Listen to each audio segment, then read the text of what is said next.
Welcome to GK GS with Manish sir.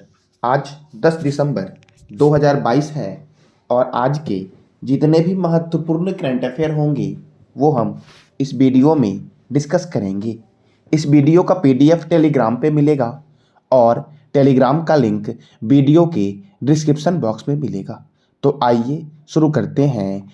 आज का पहला प्रश्न है, अंतर्राष्ट्रीय भ्रष्टाचार विरोधी दिवस कब मनाया जाता है? तो यह मनाया जाता है 9 दिसंबर को। अब इस महीने में और कौन कौन से महत्वपूर्ण दिवस मनाए गए? तो विश्व एड्स दिवस मनाया गया 1 दिसंबर, बीएसएफ स्थापना दिवस 1 दिसंबर, अंतर्राष्ट्रीय गुलामी उन्मूलन दिवस 2 दिसंबर, विश्व कंप्यूटर साक्षरता दिवस 2 दिसंबर, राष्ट्रीय प्रदूषण नियंत्रण दिवस 2 दिसंबर को मनाया गया, अंतर्राष्ट्रीय दिव्यांगजन दिवस 3 दिसंबर, अंतर्राष्ट्रीय बैंक दिवस 4 दिसंबर, भारतीय नौसेना दिवस 4 दिसंबर, विश्व मृदा दिवस 4 दिसंबर। साथियों, आज आपको बताना है कमेंट बॉक्स में कि मृदा का अध्ययन किसमें होता है। इसका जवाब देना है आपको कमेंट बॉक्स में। अंतर्राष्ट्रीय स्वयंसेवी दिवस 5 दिसंबर को मनाया गया, महापरिनिर्वाण दिवस 6 दिसंबर को मनाया गया, अंतर्राष्ट्रीय नागरिक उड्डयन दिवस 7 दिसंबर, सशस्त्र सेना झंडा दिवस 7 दिसंबर को मनाया गया। अब अगला प्रश्न है आपका, हाल ही में किस राज्य में एशिया के पहले ड्रोन डिलीवरी हब का अनावरण किया गया है? तो मेघालय में एशिया के पहले ड्रोन डिलीवरी हब का अनावरण किया गया है। अब इस ड्रोन डिलीवरी हब का उद्देश्य क्या है? तो इसका उद्देश्य है राज्य के विभिन्न हिस्सों में दवा, जांच के नमूने और टीके जैसी जरूरी चीजें सुरक्षित तरीके से जल्द पहुंचाना इसका उद्देश्य है। देखो, और इस स्टार्टअप के लिए मेघालय सरकार ने टेक ईगल के साथ साझेदारी की है। अब मेघालय सरकार ने इसका किया है अनावरण। तो मेघालय की राजधानी है शिलोंग, मेघालय के गवर्नर हैं बीडी मिश्रा, मेघालय के मुख्यमंत्री हैं कोनार्ड संगमा, मेघालय में राज्यसभा 1 है और लोकसभा 2 है। मेघालय की स्थापना हुई थी 21 जनवरी 1972 को। नोकरेक राष्ट्रीय उद्यान, सीजू वन्यजीव अभयारण्य कहाँ पर है? तो मेघालय में है और मेघालय में है बलफक्रम राष्ट्रीय उद्यान। कौन सा? तो बलफक्रम राष्ट्रीय उद्यान मेघालय में है। जारूकी अंतर्राष्ट्रीय हवाई अड्डा शिलोंग में है। पूर्व का स्कॉटलैंड और मेघों का घर बोलते हैं मेघालय को। विश्व में सर्वाधिक वर्षा वाला स्थान है मासिन राम, जो मेघालय में है। मासिन राम में ही दुनिया की सबसे लंबी रेतीले पत्थर की गुफा है, जिसकी लंबाई है 24.5 किलोमीटर। कितने साथियों है? तो 24.5 किलोमीटर है। देखो, अब ड्रोन के बारे में बात करते हैं। तो भारत में पहले ड्रोन कौशल परीक्षण सम्मेलन का उद्घाटन कहाँ हुआ? तो चेन्नई में हुआ। और चेन्नई कहाँ पर है? तो तमिलनाडु की राजधानी है चेन्नई। साथियों, तमिलनाडु के बारे में आपको जो भी जानते हो उसका जवाब देना है कमेंट बॉक्स में आपको। ड्रोन द्वारा इंडिया पोस्ट मेल डिलीवरी करने वाला भारत का पहला राज्य गुजरात बना है। कौन बना है? तो गुजरात बना है। अब अगला प्रश्न है आपका, हाल ही में फोर्ब्स एशिया की सबसे उदार परोपकारी लोगों की लिस्ट में किस भारतीयों को शामिल किया गया है? तो गौतम अडानी को शामिल किया गया है, शिव नादर को शामिल किया गया है और अशोक सूता को शामिल किया गया है। यानी कि इसका आंसर होगा इनमें से सभी को फोर्ब्स एशिया की सबसे उदार परोपकारी लोगों की व्यक्तियों की लिस्ट में शामिल किया गया है। देखो, एशिया के सबसे अमीर शख्स और अडानी ग्रुप के प्रमुख है गौतम अडानी, शिव नादर HCL टेक्नोलॉजी के प्रमुख है शिव नादर और आपके हैप्पीस्ट माइंड्स टेक्नोलॉजी के प्रमुख हैं आपके अशोक सूता। इन तीनों को फोर्ब्स इंडिया के रिच परोपकारी लिस्ट में शामिल किया गया है, एशिया के, सॉरी साथियों। अब अगला प्रश्न है आपका, हाल ही में ऑक्सफोर्ड डिक्शनरी ने 2022 का, कौन से वर्ष का? तो 2022 का वर्ड ऑफ द ईयर किसे चुना है? तो 2022 का वर्ड ऑफ द ईयर चुना गया है आपका गोबलिन मोड को। किसे साथियों? तो गोबलिन मोड को ऑक्सफोर्ड डिक्शनरी ने 2022 का वर्ड ऑफ द ईयर चुना है। अब 3 ऑप्शन में आपको दिख रहे होंगे। तो Cambridge dictionary word of the year 2022 चुना गया होमर। क्या? तो Homer. Collins dictionary word of the year जो चुना गया आपका वो चुना गया पैरामैक्सिस। क्या चुना गया साथियों? तो permacrisis Collins dictionary word of the year 2022 चुना गया। ठीक है साथियों। और मरियम वेबस्टर ने किसे अपना वर्ड ऑफ द ईयर चुना है? तो गैस लाइट को मरियम वेबस्टर ने 2022 का वर्ड ऑफ द ईयर चुना है। और ऑक्सफोर्ड डिक्शनरी ने गोबलिन मोड को वर्ड ऑफ द ईयर 2022 चुना है साथियों। ये आपके एग्जाम के लिए बहुत ही इंपॉर्टेंट है साथियों, तो ये हर हाल में आप याद रखना, यहाँ से आपके 1 नंबर पक्के हैं। अब अगला प्रश्न है आपका, हाल ही में किस बैंक ने वित्तीय सुरक्षा ईएजी पुरस्कार जीता है? तो यह जीता है बैंक ऑफ बड़ौदा ने वित्तीय सुरक्षा पुरस्कार ईएजी पुरस्कार। अब देखो, रूस में आयोजित वित्तीय सुरक्षा के अंतर्राष्ट्रीय ओलंपियाड में बैंक ऑफ बड़ौदा ने ईएजी पुरस्कार दिया गया। ठीक है साथियों, बैंक ऑफ बड़ौदा भारत का दूसरा सबसे बड़ा सार्वजनिक क्षेत्र का बैंक है साथियों। पहला कौन सा है? तो पहला है SBI, state bank of India. तो स्टेट बैंक ऑफ इंडिया के बारे में आप जो भी जानते हो इसका जवाब देना है कमेंट बॉक्स में आपको। अब बैंक ऑफ बड़ौदा ने जीता है ईएजी पुरस्कार। तो बैंक ऑफ बड़ौदा का हेडक्वार्टर है गुजरात के बड़ोदरा में, और बैंक ऑफ बड़ौदा की स्थापना हुई 20 जुलाई 1908 को। कब हुई साथियों? तो 20 जुलाई 1908 को हुई। और बैंक ऑफ बड़ौदा के चेयरमैन कौन है? तो हसमुख अढ़िया। और बैंक ऑफ बड़ौदा के एमडी एंड सीईओ है संजीव चड्ढा। कौन है साथियों? तो संजीव चड्ढा है। अब बहुत सारे बैंकों ने कुछ अभियान शुरू किए थे, जैसे कि कैशबैक कार्ड लॉन्च किया एसबीआई ने, जमा योजना उत्सव शुरू किया एसबीआई ने, बांग्लादेश में भारतीय वीजा केंद्र चलाने की घोषणा की एसबीआई ने। और साथियों, बांग्लादेश के प्रधानमंत्री कौन है? तो शेख हसीना है बांग्लादेश के प्रधानमंत्री। और बांग्लादेश में बंग बंधु नेशनल स्टेडियम है। ग्राम सेवा कार्यक्रम एसबीआई ने शुरू किया। ग्राहकों की सुविधा के लिए एसएमएस बैंकिंग सुविधा की शुरुआत एचडीएफसी ने की। गुजरात में बैंक और वहील्स सेवा की शुरुआत एचडीएफसी बैंक ने की। किसने की साथियों? तो एचडीएफसी बैंक ने की। किसान क्रेडिट कार्ड के डिजिटलीकरण की घोषणा यूनियन बैंक ने की। सुरक्षित बैंकिंग प्रथाओं को बढ़ावा देने के लिए विजिल आंटी की शुरुआत एचडीएफसी ने की। और एचडीएफसी ने ही साइबर सिक्योरिटी अभियान, मुंह बंद रखो अभियान शुरू किया साथियों। स्वर उत्सव अभियान, खुशियों का त्यौहार, बैंक ऑफ बड़ौदा ने शुरू किया। और स्मार्ट वायर सुविधा की शुरुआत आईसीआईसीआई बैंक ने की।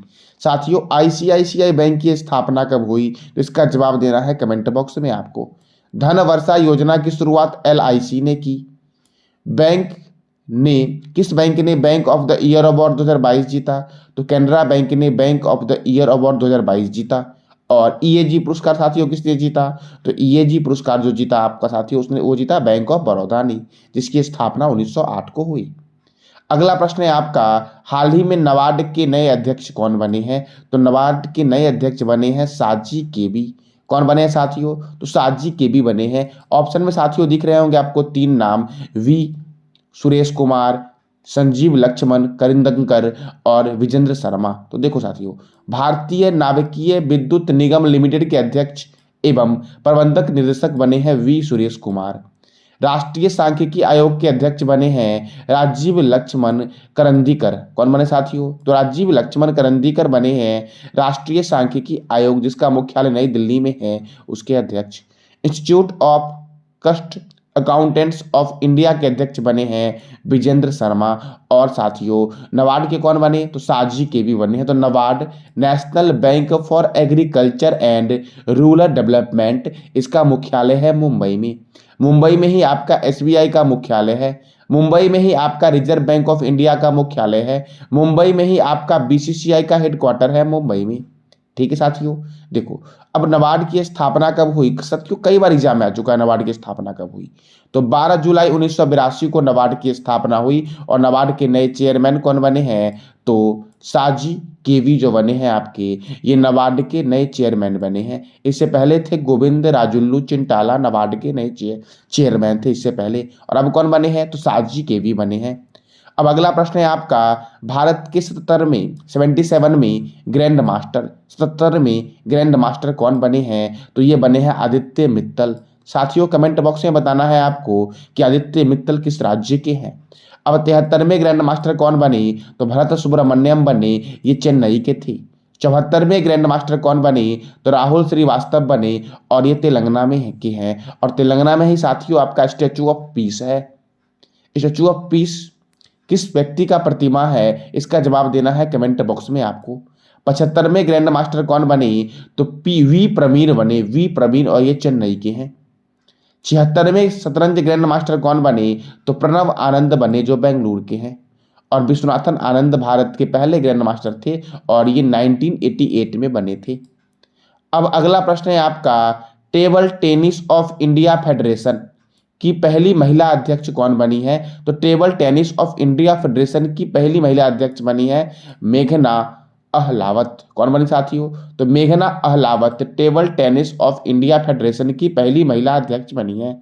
अब table tennis federation of India, तो इसका हेडक्वार्टर है नई दिल्ली में। नई दिल्ली में साथियों डीआरडीओ का मुख्यालय नई दिल्ली में है।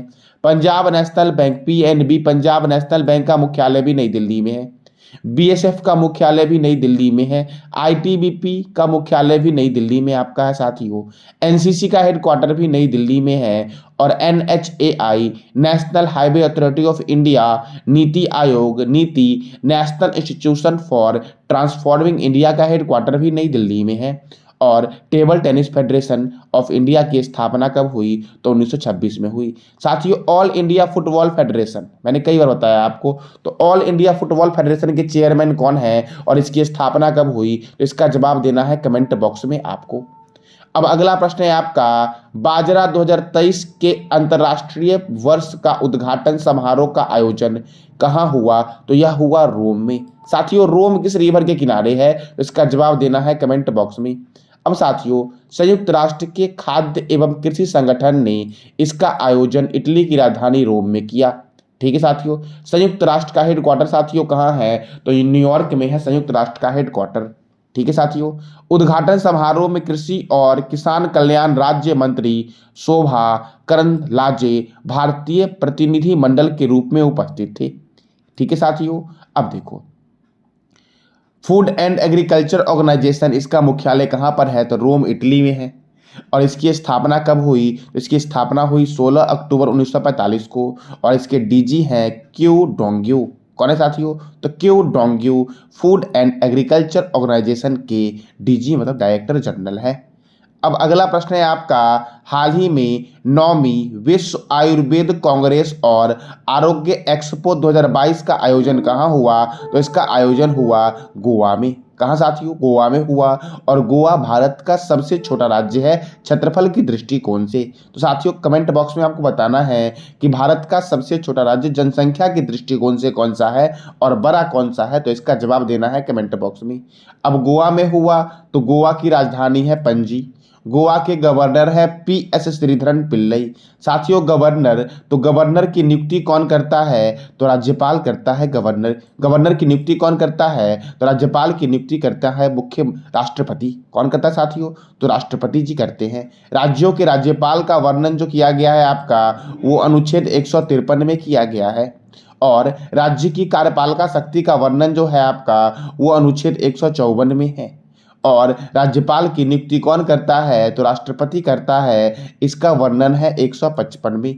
साथियों आपको बताना है कमेंट बॉक्स में कि राज्यपाल को क्षमादान करने की शक्ति किस अनुच्छेद में है और राष्ट्रपति को क्षमादान करने की शक्ति किस अनुच्छेद में है? इसका जवाब कमेंट बॉक्स में देना है आपको। गोवा के मुख्यमंत्री हैं प्रमोद सावंत और राज्यपाल हैं पीएस श्रीधरन पिल्लई। गोवा मुक्ति दिवस मनाया जाता है 19 दिसंबर को, क्योंकि 19 दिसंबर 1961 को गोवा पुर्तगाल से आज़ाद हुआ था। साथियों आपको बताना है कमेंट बॉक्स में कि प्रथम पुर्तगाली जो भारत आया था वह कौन था और वह कब आया था। ठीक है साथियों, गोवा की स्थापना दिवस मनाई जाती है, गोवा की स्थापना दिवस 30 मई को, क्योंकि 30 मई 1987 को गोवा को पूर्ण राज्य का दर्जा दिया गया था। भगवान महावीर वन्यजीव अभ्यारण्य कहाँ पर है? तो गोवा में है। मादी वन्यजीव अभ्यारण्य गोवा में है।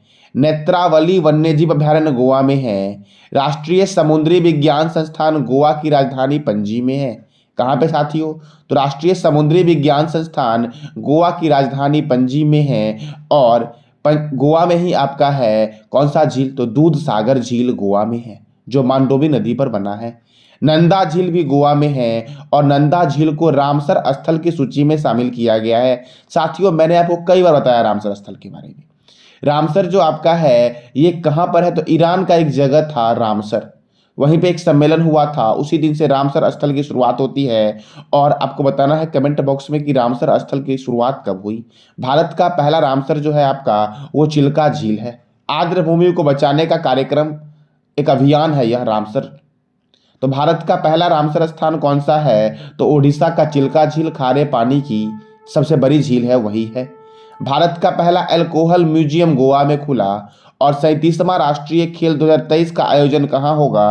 तो गोवा में होगा। साथियों 37वां कहाँ हुआ? 36वां हुआ गुजरात में। कहाँ हुआ साथियों? गुजरात में हुआ। देश का पहला रेबीज मुक्त होने वाला राज्य कौन बना है? तो गोवा बना है। सिविल नेविगेशन सेवा संगठन एशिया प्रांत सम्मेलन 2022 की मेजबानी गोवा में हुई। क्लीन एथॉन का आयोजन कहाँ हुआ? तो मिरीमारा बीच गोवा में हुआ। अंतर्राष्ट्रीय लुसोफोन महोत्सव का आयोजन कहाँ हुआ? तो गोवा में हुआ अंतर्राष्ट्रीय लुसोफोन महोत्सव का आयोजन। अब अगला प्रश्न है आपका, हाल ही में किस ने स्थानीय डाटा इंफ्रास्ट्रक्चर जियो पोर्टल जियो लद्दाख विकसित किया है, करने की घोषणा की है? तो जियो लद्दाख विकसित करने की घोषणा की है इसरो ने। क्या साथियों? स्थानीय डाटा इंफ्रास्ट्रक्चर जियो पोर्टल जियो लद्दाख विकसित करने की घोषणा किसने की है? तो इसरो ने की है साथियों। अब इसरो, तो इसरो का फुल फॉर्म है इंडियन स्पेस रिसर्च ऑर्गेनाइजेशन। क्या है साथियों? तो Indian Space and Research Organisation ISRO का फुल फॉर्म है। और इसको हिंदी में बोलेंगे भारतीय अंतरिक्ष अनुसंधान संगठन, जिसकी स्थापना हुई 15 अगस्त 1969 को। कब हुई साथियों? तो 15 अगस्त 1969 को इसरो की स्थापना हुई। और इसरो का हेडक्वार्टर है बेंगलुरु में। इसरो के चेयरमैन है एस सोमनाथन। और इसरो के संस्थापक थे विक्रम साराभाई। कौन थे साथियों? तो विक्रम साराभाई थे। साथियों ये था आज का आपका महत्वपूर्ण करंट अफेयर। अब थोड़ा सा बॉर्डर लाइन रिवीजन करते हैं, मैं कंटिन्यू करवा रहा हूँ ये। तो रेड क्लिफ रेखा भारत और पाकिस्तान के बीच है। हिंडनबर्ग रेखा जर्मनी और पोलैंड के बीच है। ऑर्डरनिस रेखा भी जर्मनी और पोलैंड के बीच ही है। सिगफ्रीड रेखा जर्मनी और फ्रांस के बीच है। मैकमोहन रेखा भारत और चीन के बीच है। 38वीं समांतर रेखा उत्तर कोरिया और दक्षिण कोरिया के बीच है। मैगिनोट रेखा जर्मनी और फ्रांस के बीच है। 49वीं समांतर रेखा अमेरिका और कनाडा के बीच है। 49वीं समांतर रेखा। मैनरहीम रेखा रूस और फिनलैंड के बीच है। डुरंड रेखा पाकिस्तान और अफगानिस्तान के बीच है। मेडिसिन रेखा किसके बीच है? तो कनाडा और अमेरिका के बीच है मेडिसिन रेखा। मैंने कल आपसे क्वेश्चन पूछा था कि हाल ही में भारतीय महिला क्रिकेट के बल्लेबाजी कोच के रूप में किसे नियुक्त किया गया है? तो ऋषिकेश कानिटकर को नियुक्त किया गया है साथियों। आज का आपका प्रश्न है, हाल ही में ब्रिटिश ब्रॉडकास्टिंग कॉरपोरेशन बीबीसी की 100 प्रभावशाली महिलाओं में कितने भारतीय महिलाओं को शामिल किया गया है? तो इसका जवाब देना है कमेंट बॉक्स में आपको। और वे भारतीय महिलाएं कौन कौन हैं, इसका भी जवाब देना है कमेंट बॉक्स में आपको। तो साथियों ये था आज का आपका महत्वपूर्ण करंट अफेयर। जानकारी अच्छी लगी हो तो लाइक करें, शेयर करें और सब्सक्राइब करें। धन्यवाद।